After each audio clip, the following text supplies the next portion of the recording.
Halo, kembali lagi di pelajaran bahasa Indonesia untuk kelas 11. Nah, seperti yang sudah saya ulas di video sebelumnya tentang konsep paper 2. Nah, kali ini saya akan menjelaskan tentang bagaimana teknik menjawab soal paper 2. Untuk soal paper 2 memang sangat dibutuhkan sebuah keterampilan untuk menganalisis soal. Jadi tidak sekedar membaca soal, memilih, kemudian menjawab soal. Tetapi yang paling penting itu adalah bagaimana kita mengenali variabel-variabel yang diinginkan oleh soal tersebut dan bagaimana kita harus menjawabnya. Jadi intinya begini, kalau soal itu meminta A, seharusnya kita menjawab A, bukan melenceng ke B, C, dan seterusnya. Contoh, ini adalah contoh soal eh, paper 2 di tahun 2015. Nah, soal ini sebenarnya agak panjang dan cukup membingungkan. Tapi kalau kita sudah mengenali teknik untuk menjawabnya, kita akan mengetahui bahwa di sini ada beberapa variabel yang diminta oleh soal ini. Contoh, adalah soal nomor 5 dari soal paper tahun 2015, soal paper 2. Di banyak cerita drama dan puisi Indonesia, ibu atau konsep tentang ibu memegang peranan penting. Diskusikan bagaimana konsep tentang ibu digambarkan dan dikritisi dalam minimal 2 karya yang sudah Anda pelajari. Diskusikan juga kaitan konsep itu dengan tema umum dari karya yang Anda pilih. Ini adalah salah satu contoh soal yang cukup panjang. Meskipun sebenarnya di sini ada satu konteks umum yang diminta oleh soal, yaitu ibu atau konsep tentang ibu. Nah, bagaimana menjawabnya? Nah, mari kita ikuti langkah-langkahnya. Yang pertama, kenali jumlah variabel soal. Jadi kalau di soal yang tadi soalnya cukup panjang, maka kita harus memilah soal itu dari berapa kalimat yang berbeda. Misalnya dari soal yang tadi, soal ini terdiri dari 3 kalimat yang berbeda. Kalimat yang pertama, di banyak cerita, drama dan puisi Indonesia, ibu atau konsep tentang ibu memegang peran penting. Oke, itu kalimat yang pertama. Jadi di sini ada 3 variabel, itu variabel yang pertama. Variabel yang kedua, diskusikan bagaimana konsep tentang ibu digambarkan dan dikritisi. Dan variabel yang ketiga, diskusikan juga kaitan konsep itu dengan tema umum dari karya yang Anda pilih. Nah, dengan melihat berapa variabel soal ini, jadi ketika kita menjawab soalnya, kita harus menyesuaikan dengan variabel yang diminta oleh soal. Oke, cara yang kedua adalah, atau langkah yang kedua adalah mengidentifikasi variabel di masing-masing kalimat. Jadi tadi kalian sudah menganalisis berapa kalimat yang ada di soal itu. Kemudian nanti per kalimat itu nanti diidentifikasi lagi variabelnya. Jadi harus dielaborasi atau dijelaskan satu-satu. Contoh kalimat yang pertama, di banyak cerita, drama dan puisi Indonesia, ibu atau konsep tentang ibu memegang peran penting. Nah, variabel utama dari kalimat ini adalah yang pertama, ibu atau konsep tentang ibu. Yang kedua, memegang peranan penting. Jadi kalau dalam bahasa Indonesia, struktur kalimatnya yang dipegang yaitu subjeknya dan predikatnya. Untuk kalimat yang kedua, diskusikan bagaimana konsep tentang ibu digambarkan dan dikritisi. Nah, variabel utama dari kalimat ini adalah yang pertama konsep ibu, kemudian digambarkan dan dikritisi, dan yang ketiga ada permintaan di sini minimal 2 karya yang sudah Anda pelajari. Jadi balik lagi bahwa variabel utama dari kalimat ini kembali kepada struktur kalimatnya, yaitu subjek dan predikatnya, yaitu ibu digambarkan dan dikritisi. Untuk kalimat yang ketiga, kita bisa lihat di sini, diskusikan juga kaitan konsep itu dengan tema umum dari karya yang Anda pilih. Jadi variabel dari kalimat ini adalah nanti di esai komparasi harus yang pertama mendiskusikan, jadi kaitan dari konsep ibu tadi dengan tema umum dari buku yang sudah kita baca. Yang kedua, kaitan konsep itu jadi sudah didiskusikan, kemudian dikaitkan lagi dengan tema umum yang ada di novel atau karya sastra tersebut. Jadi itu adalah langkah kedua. Jadi tadi kalau sudah menentukan berapa jumlah kalimatnya, berapa variabelnya, kemudian mengidentifikasi variabel di masing-masing kalimat. Jadi inti-inti pokok dari masing-masing kalimat. Jadi kalau digabung nanti variabel yang harus direspon dari ketiga kalimat itu adalah ibu atau konsep ibu, kemudian memegang peranan penting, kemudian bagaimana ibu digambarkan dan dikritisi, dan bagaimana konsep ibu jika dikaitkan dengan tema umumnya, dan minimal 2 karya. Jadi 5 variabel ini nanti yang harus dibahas atau dijelaskan di esai komparasi di soal paper 2. Langkah yang ketiga adalah mendefinisikan variabel soal dengan detail. Nah, ini mungkin membutuhkan keterampilan yang cukup signifikan karena harus bisa mendefinisikan variabel soal dengan detail. Jadi 5 hal yang tadi itu nanti harus dielaborasi lagi. Jadi harus dikembangkan lagi. Maksud dari variabel ini apa sih sebenarnya? Artinya apa? Definisinya apa? Karena definisinya nanti bisa banyak sesuai dengan karya sastra yang sudah dibaca. Contoh, yang pertama, ibu atau konsep ibu. Jadi konsep makna atau arti ibu di sini apa? Bisa jadi ibu kandung, ibu angkat, ibu tiri, single parent, dan sebagainya. Jadi arti kata ibu sendiri atau konsep ibu di sini itu harus dijelaskan dulu. Jadi harus diperjelas dengan rinci. Apa yang dimaksud dengan memegang peranan? Peranan itu apa sih? Oke, jadi peranan itu bisa artinya banyak. Bisa tanggung jawab, bisa keterlibatan, bisa tugas, bisa kewajiban, bisa posisi, dan lain-lain. Mengapa dikatakan penting? Dan apa arti kata penting? Jadi variabel ini juga harus dijelaskan. Jadi harus dirinci. Ini maksud dengan peranan itu apa?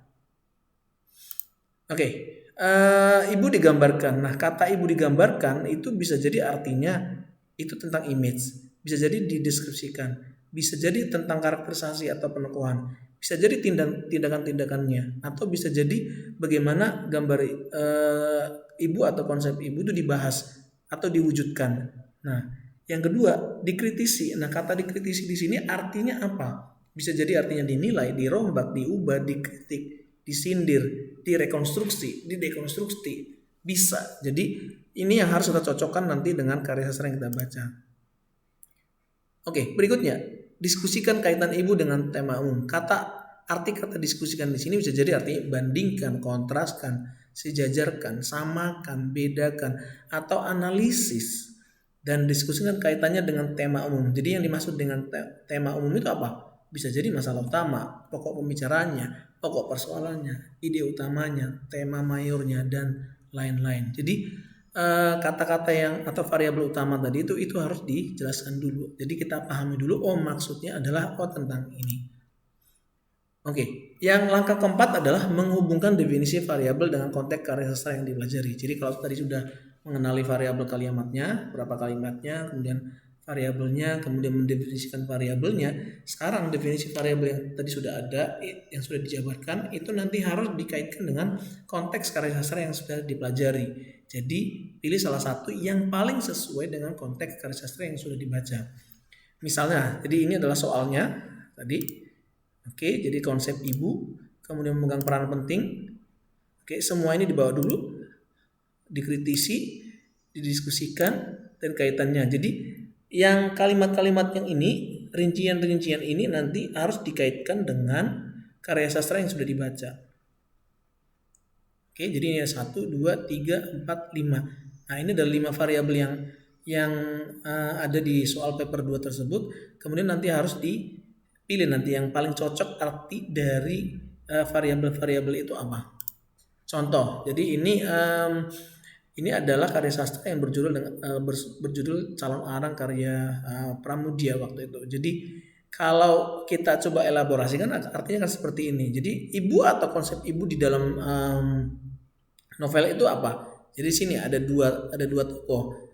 Kalau berkaitan dengan ibu atau konsep ibu di novel itu ada dua. Jadi istri Empu Barada atau si Calon Arang itu sendiri. Kemudian nanti istri Empu Barada ini seperti apa tipikalnya, karakterisasinya bagaimana, kemudian Calon Arang bagaimana. Nah ini harus dibuat satu persatu. Memegang peranan penting itu artinya apa? Mungkin di sini memegang peranan itu artinya memiliki karakterisasi atau tanggung jawab di novel itu seperti apa, atau digambarkan seperti apa, dia berperan seperti apa. Jadi contohnya istri Empu Barada berperan sebagai ibu rumah tangga, tokoh ideal untuk laki-laki terkemuka, pengasuhnya anak yang baik, dan sebagainya. Sementara Calon Arang memiliki peran sebagai ibu rumah tangga, sebagai kepala keluarga, single parent, kemudian guru telu, dan lain-lain. Jadi harus sudah mulai dielaborasikan sesuai dengan karya sastra yang sudah dibaca. Digambarkan dan dikritisi. Nah, kalau digambarkan di sini bisa jadi diungkapkan atau diekspresikan atau dikarakterisasikan. Jadi kalau istri Ibu Barada itu digambarkan sebagai sosok istri yang ideal bagi pria, sosok ibu rumah tangga yang baik, bla bla bla bla bla. Dan hal ini berhubungan dengan bagaimana sosok atau karakter ibu di situ digambarkan secara rinci di dalam novel tersebut. Oke, sama dengan calon arang digambarkan sebagai apa. Jadi ini lebih kepada karakterisasi atau deskripsi karakterisasinya yang lebih detail. Nah, kalau dikritisi itu artinya berhubungan dengan segala sesuatu yang mungkin yang agak bertentangan atau yang berlainan dengan hal-hal yang wajar yang terjadi di masyarakat. Contoh, calon arang dikritisi sebagai sosok ibu yang tidak memiliki suara, terbungkam dalam masa patriarki. Perempuan yang mampu keluar dari zona patriarki, memberontak dan mengaktualisasikan diri. Nah, ini adalah contoh bagaimana calon arang atau tokoh ibu di dalam novel itu dikritisi atau yang mungkin dalam pandangan masyarakat umum atau masyarakat awam itu tidak sesuai dengan yang ada sekarang. Nah, variabel ke berikutnya ini diskusikan kaitan ibu dengan tema umum. Jadi kalau dikaitkan dengan tema umum, kita harus memahami bahwa di novel itu tema umumnya apa sih sebenarnya. Jadi kalau di sini contoh dalam cerita calon arang itu tema umumnya adalah ketidakadilan gender dengan subtema ketidakberdayaan wanita dalam masa patriarki di zaman dulu. Jadi kalau dikaitkan dari variabel-variabel yang tadi atau konsep ibu atau ibu itu jika dikaitkan dengan tema ini ketidakadilan gendernya akan didapatkan seperti ini. Ada beberapa tokoh yang dimunculkan dengan berbagai karakter yang berbeda. Tokoh yang dijadikan sentral adalah calon arang. Calon arang harus berhadapan dengan stigma buruk yang diterima masyarakat mengenai image janda dan memiliki anak perawan dan seterusnya. Jadi tokoh atau tema tentang ibu, konsep tentang ibu tadi jika dikaitkan dengan tema umumnya itu apakah bersinggungan atau tidak, apakah berhubungan atau tidak. Jadi itu perlu dijelaskan untuk mendapatkan kontekstual dari novel itu sendiri dan potret realitas yang terjadi di dalam novel itu. Jadi jika dibandingkan dengan apa yang terjadi di masyarakat secara nyata. Nah, langkah berikutnya itu adalah menulis kerangka esai. Jadi kalau variabelnya sudah tahu, berapa jumlah variabelnya sudah dielaborasikan, sudah diidentifikasi, sudah dideskripsikan, sudah dikaitkan dengan karya sastranya, sekarang tinggal menulis kerangka esainya. Saya sangat mengharapkan sebenarnya kerangka esai ini harus ada. Kenapa? Karena ini adalah panduan kita ketika menulis sebuah esai. Bahkan penulis-penulis yang sudah mahir pun mereka tetap memiliki kerangka berpikir sebelum mereka menuliskan atau mengeksekusi esainya. Misalnya biasanya kalau saya menulis paling tidak saya harus punya yang namanya gagasan utamanya dulu, ini tentang apa, kemudian saya coba cari teorinya, kemudian saya coba kaitkan dengan karya sastranya, kemudian nanti saya akan coba pilih argumen saya apa dan bagaimana saya harus menjelaskannya. Itu paling tidak sudah harus ada poin-poinnya. Nah, di dalam menulis esai komparasi di paper 2 hal yang sama juga berlaku. Jadi karya sastra yang pertama bagaimana, karya sastra yang kedua bagaimana, karya ketiga bagaimana. Nah, nanti akan saya coba jelaskan bagaimana teori sastra yang dipakai di esai komparasi paper 2 karena ada satu teori utama yang harus dipakai yaitu teori intertekstual. Artinya semua karya sastra yang dibahas itu nanti harus dikontraskan, dilihat persamaan dan perbedaannya, dilihat kontekstualnya di bagian mana mereka sama dan bagaimana mereka berbeda. Oke, ini contohnya. Jadi judul esainya mungkin nanti kalau masalah judul esai bisa dibuat terakhir, tapi kalau bisa dari awal juga tidak apa-apa. Kemudian yang harus diisi adalah ini kerangka esai. Lead itu bagian pengantarnya. Jadi ini yang mengantarkan, kalau dalam bahasa Inggris disebut dengan attention grabber, bagaimana nanti seorang pembaca itu tertarik untuk membaca atau meneruskan sampai selesai esai yang sudah tersedia. Kegagalan sebuah esai biasanya ditentukan oleh lead yang tidak bagus. Kalau leadnya bagus, maka otomatis itu akan menggiring membaca untuk membaca seterusnya. Kemudian setelah lead selesai, itu diteruskan dengan isinya atau bagian tubuh dari esai itu. Jadi misalnya nanti akan dibahas tentang apa dulu. Oh, konsep ibu. Misalnya kalau di sini adalah tema variabel, salah satu variabel utamanya itu adalah tentang ibu atau tentang ibu, konsep tentang ibu itu dijelaskan dulu apa sih arti atau definisi dari ibu atau konsep ibu, kemudian dikaitkan dengan minimal 2 karya sastra yang sudah dibaca. Kemudian nanti dijelaskan di situ sesuai dengan variabelnya konsep ibu apa, perannya apa, penggambaran karakterisasinya bagaimana, kritiknya apa, perbandingan ibu atau konsep tentang ibu dengan tema umumnya dan sebagainya. Setelah itu kalau untuk di paper 2 memang otomatis nanti masing-masing karya sastra itu harus dibandingkan atau dibenturkan. Jadi misalnya ini kan karena masih dalam satu karya sastra. Kalau 2 karya sastra berarti nanti biasanya ada langsung konsep pembandingnya. Jadi misalnya nih di karya sastra A itu berbicara tentang begini.